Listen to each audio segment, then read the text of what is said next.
watamala emirundi gino sooka obabuuzeeko ndyoke mbanjulire omulamwa gw'olwali. Abawagizi baffe abatulaba muna gye musinziira tubeebaza tuwa omukisa ogwo. Twebaza abo bonna abali ebweru w'eggwanga bagendera mu maaso n'okwogera pulogulaamu zaffe zino. Bangi bayitirivu nnyo. Obubaka bwammwe tugenda mu maaso n'okubusoma. Mbadde ndudde nga sirabika ennaku zino. Mbadde nnyo mu foundation ey'okuyamba abaana gye bayita Lift a Child gye natandikawo. Era ababadde balaba mirundi official omukutu gwaffe guno mbadde mubigoberera. Abaana abanaku betuyambye betuzizza ku ssomero betulabiridde. Ne tudda ne ku phase ey'okubiri ey'okuzimbira abaana amayumba. Era ndowooza ojja kubaterayoko ku bifaananyi balabe ennyumba yaffe yatuuse. Kituufu tulina okwakudetinga abantu because the last time we were starting we tried to tusoma omusingi ogw'ennyumba eyali ey'omukadde kigenda okuyamba abantu. Egenda okuyamba abantu nga kuzimba amayumba ag'enjawulo. Naye nga mu byonna neebaza nnyo abankwatiddeko ddala omukyala Victoria wanga senga wange ali eyukimirako nnyo. Nembebaza emirimu gye mukola. Mwebale nnyo. Nga sinabagenda wala kambere nga mbateera ku vidiyo n'ebifaananyi bya foundation wano wansi ku kye twasembayo okukola. Ndowooza mbateereko n'ebifaananyi by'ennyumba. Ennyumba eyo gy'olaba mu bifaananyi twagenda ekankamba tusangayo omukadde yali yeetaaga okuyambibwa nga tumaze okuyamba abaana ne tusalawo nti n'omukadde ono azimbibwa ennyumba. Wewe weetuuse ky'olaba kati ku vidiyo eno weetuuse ne tujja kubanga atwongera okubawa update. Tugenda kulondoola abaana bonna abali mu masomero performance zaabwe ziri zitya, tulondoole abaana bonna requirements ze twabawa bazikozesa batya ngera bwe twabalaga luli era still tulabe. Okay. Oluvannyuma lw'akatambi ako katugenda mu nsonga. Tamala emirundi Junior yalondeddwa ab'ekisinde kya People Power okuyambako mu bwogezi b'ekisinde kino. A new political dispensation of people of a young age. Sooka ombuulire emirundi. Ng'ogende wa Bobi Wine. Kitaawo yaŋŋambye nti wakuddewo emmotoka wakuddewo benzi ye ne munyuma ne mugivuga paka emagere n'agamba kalinde military bago nga mugenda emagere yagenza ofuluma ati mu nnyumba nga mukuddewo benzi ye mugenda abantu babuulire tutandikira ndowooza military teyasobola kutukwata. Pulira nakyalako ewa muganda wange Bobi Wine wano gwange muganda wange bwe tulabika nti tufaananya ebirowoozo ebyokuzimba eggwanga lino. Nayogera naye okumala essaawa 2 era ne mwebaza nnyo emirimu gyakolera eggwanga. Manyi Abannayuganda kambabuulire abantu bwe balaba Bobi Wine nga bamuwulira buwulizi bayinza okuba ekifaananyi kye bamuyinako abamu kirala abalala kituufu. Musajja mugezi. Bwe nayogera naye ne mpuliriza ebirowoozo by'ayina eri eggwanga nalaba nga bikola amakulu. Is he really an intelligent man? True, because nze omuntu engeri gye nakula psychology mwetegereza Bobi Wine has changed. Alabika alina bahandlers abalungi. Bw'otunuulira endowooza ye endaba ye ey'ebintu generation gap ebadde ebulawo awo nti tubadde twetaaga omuntu atunuulira ebintu mu generation mu reality. Kubanga tuyina ba idealist, tuyina ba realist, tuyina ne ba mountain dwellers. Mu Uganda muno abasinga obungi ba idealist boogera nga baloota. His practical era kyenamulabyemu omusajja mugumu kubanga bwakunyumiza ebimutuuseeko wandibadde otyamu naye mugumu era kyemanyi nti Mukama yekwongera omuntu. Nga gwe bwakadde emagere empologoma y'emagere n'ogiraba tuliranga ayogeza laavu tuliranga amwagala obwagazi. Are you representing the truth that you saw there or oli mu kumaketinga kintu kyamu? No, I was overwhelmed by his intellectual ability. I see. Ye musajja ajja okubuulira ekintu in intellectual capacity. I see. Alina policies nnungi nnyo naddala ezigenda okuyamba bavubuka.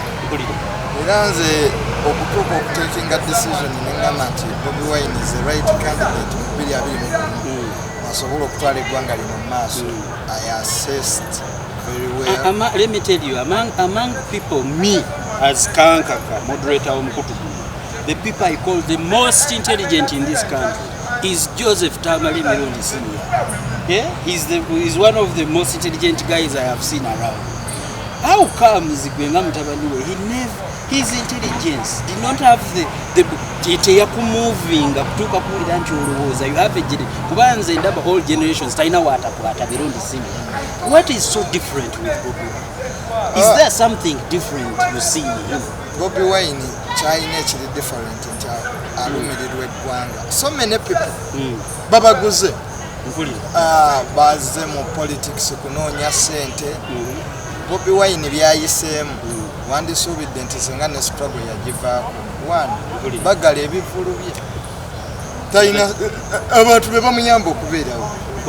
Gavumenti yagala ebivulu bye, bano basindi bayimba, abashiba ne bayimba, n'abayimbi abalala ne bategeka ebivulu bye, ebivulu byabwe ne bafuna ssente. The man has been mistreated. But why? Kubanga ayagala Uganda alabe nti eva ku level endala edda ku ndala. So I sympathize with him. Nti byonna byayitamu bya bulungi bya ggwanga. Talina selfish interest. He wants to liberate the country and as a youth kubanga sagala bazzukulu bange enkya bambuuze nti taata waliwo ebiseera ebyo ng'ensi eyonooneka wali okola ki ngamba nali mu kusala ndongo so ng'eyasoma as a person who went to school ebirowoozo bye I want to ask you what propelled you to leave your house and go see Bobi Wine? Is it the urge for change? Is it the need to see something different in a leader? Were you picking ideas? Do you have an insatiable urge of joining the struggle? Tell me, what was your mind thinking leaving your home to go to see Bobi Wine?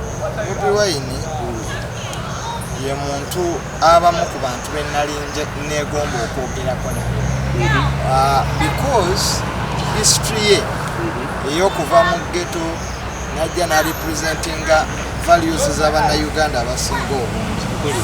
Ekyo nno kyansikiriza omanyi omuntu mu nsi is what they call luck. I see. Waliwo abantu abalina omukisa. Bw'oyogera ne Bobi Wine okumala eddakiika 3 ojja kulaba nti omusajja wa mukisa. Era nze kye namugambye write a book about your life. I see. It is a motivation story for every young person. I see. So kati nze nkirabira mu perception endala. Before going there, you already had the need to look at the guy who came from nowhere to somewhere. Exactly. I see. Bobi Wine ono atigomeza President Museveni gwe batya. Yani. Chikupushinga okumanya Bobi Wine ne mutula one on one and he gave me time. He gave me 2 hours. I see. Nitunyumya. Nemu testing is very bright. Does he give people time all that time? Maybe I'm unique kubanga abera busy. Era we yamaze okogaya yanga nti ayine kuŋŋaana nyira yavudde mu meeting. I see. Olwamugambye nti so is a person you can learn from. If you don't have hatred and bias in your heart, I see. You can learn from Bobi Wine. Bobi Wine is a true representation of motivation in this country. I want to ask you, this country seeks answers to so many unanswered questions. The first one, this country, for those who think Banyikirizitwa, seeks a liberator. For those who think Baina step Jabaino Kudapo, there are even others who think there must be some change. Did you see those things in him? Yes. Bobi Wine is a liberator. First of all, he is very educated. I see. Bobi Wine is a very educated man, very exposed. Atambudde ku mawanga. Era akugerageranya Uganda n'amawanga gatambudde. Bw'oba oyogera naye. Ekyokusatu ye musajja anywerera ku nsonga. bannabyabufuzi ba Uganda abasinga babadde bakyukakyuka kubanga alowooza nti gavumenti bwekunyigiriza nekujjako ssente nga bwe bamukola bizinesi ze ne bazirinnyamu ebivulu bye ne babisiba they made him more strong. So in the process of burning a house Elizabeth bayokya nnyumba musajja mugumu nnyo era nze aba gavumenti amagezi aba gavumenti amagezi gembawa bakyuse engeri gye babadde bahandolingamu Bobi Wine.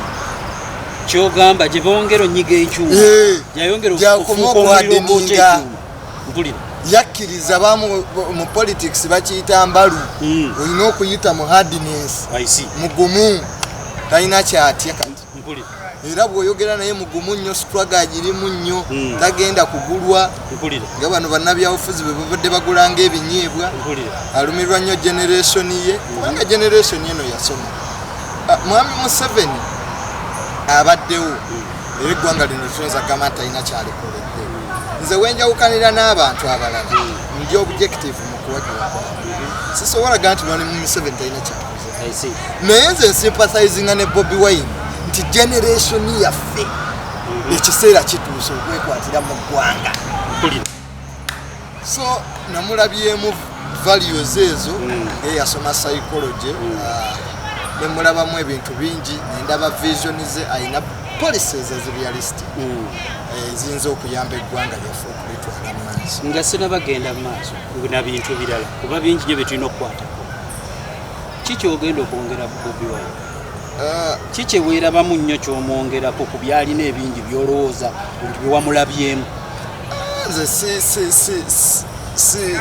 sigamba nti nina nnyo ekyamaanyi kubanga ensonga za Bobi Wine zikwata ku buli munnayuganda wetaaga kwongera kyamaanyi olwedde waliwo ebiriwo byolina otambula na no it's not about me and Bobi Wine it's about every Ugandan to come on board and support the cause. I see. Because Bobi Wine and Mirundi Junior alone cannot do much. I see. But if we have all Ugandans on board, Ugandans to realize that this country belongs to them.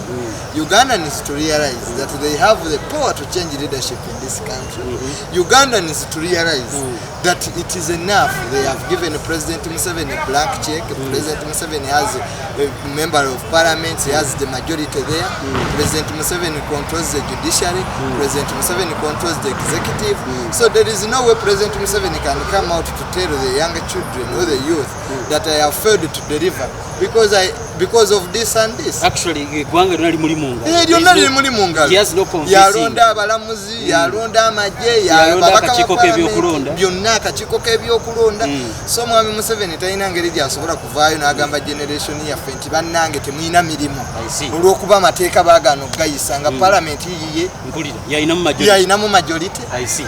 Kati nze Bobi Wine sympathizinga naye nti nze ndiko cause okulaba nti obuyinza bukyuka mu ggwanga. So minus the sympathy you have for Bobi Wine, you simply put yourself on the general picture with the Yawam. A general cause. And if otambula ne general cause ekitwamulabyemu kyayogerako kiyamba bannayuganda mpulira nti twetaaga time has come, we should change power in our country. As an educated person, I support that. Actually, Mpulira, you're turning too political. You're also steering like Bobi Wine from music to a political genius somewhere. I was listening to Mpulira Bobi Wine speech. He has greatly learned, mastered the art of communication. Sincerely, he's turning to a leader. Wali agadde nenzera kuba mpagira mulala nze nyino wange gwenooza nti amusinga buli kimu nga wakitunuulidde byabufuzi. I see. Omuyimbi asobola okukyusa eggwanga lino ng'ayita mu nnyimba. I understand. Asoma psychology nga bwe mbadde nnyamba ne mbuulira abantu nga babuulira ebintu ebyenjawulo nenzigulawo ne foundation yange eyamba abaana abanaku left a child. Ebyo byonna byabufuzi. I'm helping kubanga ebyobufuzi kuyamba. I can be a leader nga sina position. Exactly. Ebyobufuzi service. sikuyamba kukola ki so buli wamu wooteeka service oba wabyabufuzi n'abambaga nti Jesus was a politician ebyobufuzi kuyamba Nabi Muhammad supreme leader so it is according to your perception and your level of knowledge how you view it so nenge ebyobufuzi biri buli wamu tosobola okukozesa buli kimu kulaba nti I'm simply looking at this Tamale obukofiira obubiri bugenda survivinga butya mu maka ge nawe akakofiira ka Bridget akakofiira ka Tamale Junior nga kayisinganya n'omusajja ow'ennyondo simanyi kumwenna mwaguze element kuba omusajja ow'ennyondo simanyi bukofiira bugenda yitawo butya sincerely you are a family that has showed us that really you respect intellectualism, that people can have different ideas. I had omuchala yagenda mu DP nakwati kubona agenda mu DP. There is twina realist yonga wa Museveni and we have kids abachi. How are you guys surviving home? Temwekwata mataye waliya wa green waliyo mwaba red nowe nyondo wa yero munamalako mutyawa otwala abaana ne basoma bino bye byatutwala kusoma ebyatutwala kusoma ku democracy government ina kufuga simpuli kubanga nze taata wange mugamba nti that bye bino ebyatwaza kusomero to know what human rights means. I see. Human rights chechi nsasula omusolo ng'omu na Uganda. Am I getting the facilities I'm paying? I see. Am I getting those privileges ng'omu na Uganda asasula omusolo? I see. So ate ekyokubiri abaddugavu demokrasiya tetwamutegeera kyekyo kyokka ekitusumbuwa.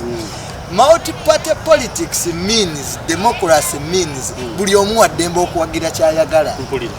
Family oba taata wa awagira kino oba maama wa awagira kino it is your right to support anything you want. I see. Ye democracy. I see. Maximilian Robespierre we yali akuba obwakabaka bwa Bufalansa baamubuuza oli mu Faransa King Louis wa 16 baba bali abasajja basatu Danton Marat ne Maximilian be bakuba obwakabaka bwa Bufalansa be baleeta dispensation imperial yagamba there is a time when a person is supposed to do what is right, not what the state wants. I see. Waliwo ekiseera abantu balina okukolera ekituufu nga kiyamba eggwanga si kabaka aliko oba gavumenti kyebeyagala. Kati ye taata wange waddembe okuwagira President Museveni naffe ne tuwagira. There is a time to do what is right. Do you want to mean this is the time when you guys should be doing what is right? This is what our generation should be doing. I see. Watch ekituufu. The era of my father and the generation of my father is going away. I see. What will Uganda look like in the next 20 years? I see. My kids are going to be in this country. What addition do you have as people of people now for the kind of generation you're moving? Because Bobi Wine and you seem to share one idea that this is a generational thing. This generation should make an impact. Kiki kye mugenda okukyusa? Kiki generation eno mugitegekedde kigwe mu ndowooza? Ekisooka ebintu byonna biva ku bukulembeze. Bw'oba onaakyusa ekintu osookera ku bukulembeze ate buli kintu kifa lwa bukulembeze. Ekyo kyokka kye kisooka mu nsi.